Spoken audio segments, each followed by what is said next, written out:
que você é uma pessoa muito orientada para a questão tecnológica, sempre foi muito orientado para essa eficiência e produtividade que o Alexandre Quadros estava falando agora. Você acha que vai mudar o comportamento e a tecnologia vem como um apêndice aí para acelerar esse processo de transformação nas operações de loja? Você acha que vai abrir aqui um outro mindset em cima disso tudo? Qual a sua opinião sobre o tema? Olha, Marcelo, a gente pode lembrar que o Brasil está entre as 5 maiores delegações dessas feiras de varejo internacionais e não está entre os 5 maiores varejos do mundo. Certo. O que isso quer dizer? Que a gente tem uma tremenda vontade de fazer isso, o que falta às vezes é um pouco de repertório, né? Eu acho que a pandemia vai acelerar, e aí eu concordo com o professor, talvez isso tenha que ser feito com muito cuidado, porque a gente já vinha, né, de uma tendência de falar de integração de canais. Quando o Alexandre Quadros fala de ruptura, nos Estados Unidos isso é uma palavra quase que inexiste. Por quê?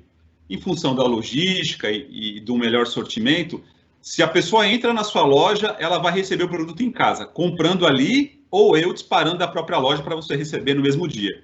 Isso, inclusive, foi uma proposta de valor de alguns varejistas aqui. Eu mesmo fiz algumas experiências de comprar e receber no mesmo dia uma compra que eu fiz pela internet ou em uma loja que eu fui e não encontrei o produto fisicamente lá.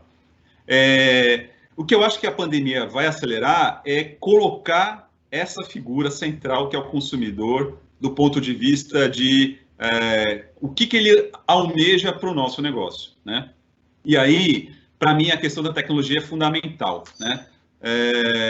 Essa questão de como é que eu preparo a minha operação para recebê-lo e não deixar ele escapar sem comprar, complementando os meus canais. Vamos lembrar, por exemplo, nos Estados Unidos, que os supermercados lá hoje, mais de 60% das compras em grandes eventos são despachadas por lojas locais, já não são mais despachadas por um CD ou por uma expedição centralizada. Então, eu acho que nesse aspecto como é que eu diminuo o tempo de conclusão da experiência de compra. Acho que a primeira etapa, é clara, isso, né? E aí a loja deixa de ser um ponto de venda, mas para ser um ponto de venda, um ponto de distribuição, um ponto de pesquisa. Vamos lembrar que a gente ainda avalia muito o comportamento de consumo por ticket, né? Não por experiência. E você não vai conseguir fazer mais, por exemplo, pós-compra, colocando um pesquisador na porta da sua loja. Você vai ter que ter tecnologia para isso, né? Como é que essa pessoa foi atendida, faltou mercadorias? Em algumas redes, isso era perguntado no checkout, né? Eu só perguntava, então, para quem estava comprando.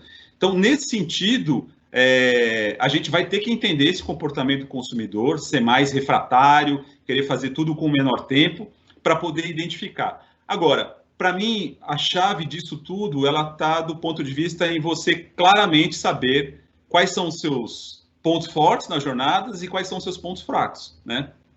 Pelo seguinte, os setores que você viu que tiveram um grande volume de geração de negócio na pandemia foram os setores que estavam relativamente mais digitalizados.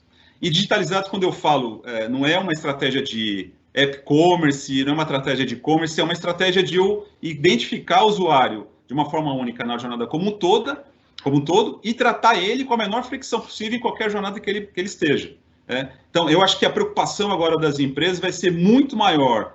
Obviamente, o professor trouxe questões de posicionamento, de preço, mas vamos lembrar que quando você está numa época de recessão, limitação de renda, limitação no orçamento para fazer uma compra, o consumidor vai levar em conta outros atributos na hora de decidir fazer uma compra. Então, esses aspectos que eu comentei, de preparar a jornada, conhecer seus pontos de contato e pontos de fricção, e fazer um entendimento sobre esse comportamento, inclusive depois da compra, é a chave fundamental. E aí a tecnologia ela vai ter que conectar os negócios no sentido de a operação como um todo estar preparada para esse novo cliente, né? Como eu falei, a questão, vou trazer exemplo aqui da troca e do provador, né? A operação da loja, ela precisa estar nesse sentido completamente preparada para responder a isso, né? Porque se o cliente que está ali chegou no provador, por exemplo, e quer um tamanho adicional, e ele está naquele espaço minúsculo, né? Com toda essa pressão de pandemia e não tiver simplesmente uma resposta adequada, esse consumidor provavelmente ele não volta. Entendi.